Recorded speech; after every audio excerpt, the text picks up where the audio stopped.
Now, what I'm about to tell you is just a theory of mine. It may or may not be true, but I'm sure you'll let me know your opinions in the comments anyway. Now, as you all know, Keir Starmer is currently on holiday. He spent Christmas just round the corner from me in Chequers with his family, and he's about to jet off abroad for an extended foreign holiday. And it's weird because why on earth would a Prime Minister new to the job want a holiday 5 months in?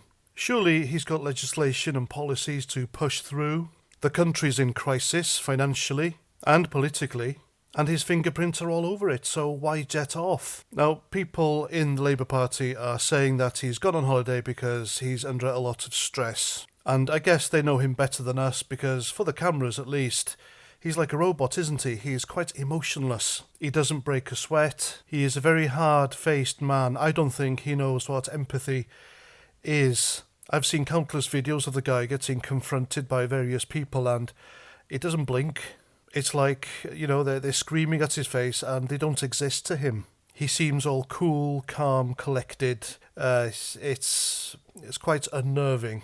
And that's why I don't understand. I mean, he doesn't look stressed. I know stress sometimes doesn't come out in how people look or how people behave, but I think this guy he's built different. Just look at his policies and what he's done. He's taken away the winter fuel allowance from pensioners after promising he'd stand by them. He screwed over the waspy women despite saying he'd stand by them. Lying is a stressful thing to do, and this guy does it all the time with no qualms. When he was head of the CPS, it was Keir Starmer who changed the rules with how grooming gangs and their victims were dealt with. He basically trashed the credibility of the victims. He lied to the farmers after saying he'd stand with them, and he had a massive hand in putting people in prison for social media posts, so the guy seemed horrifyingly comfortable with doing all that. So what's all the stress? Well, I'll tell you what the stress is. The stress is his own party finally turning against him.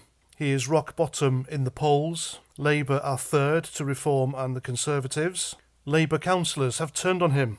After losing local elections, 2 Labour MPs have resigned because of him. And even recently, Tony Blair turned against him. So yeah, I reckon he's gone away on holiday to consider his position.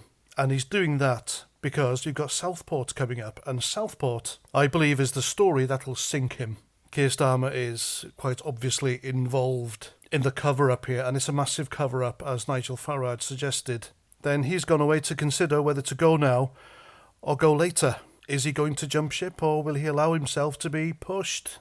Either way, I reckon this is the reason he's gone away over Christmas and the New Year. I mean, it makes sense to me. Does it make sense to you? Am I wrong? Let me know in the comments. And there we go. I'm Paz49. Thanks for listening. And until the next time, Roger Trout.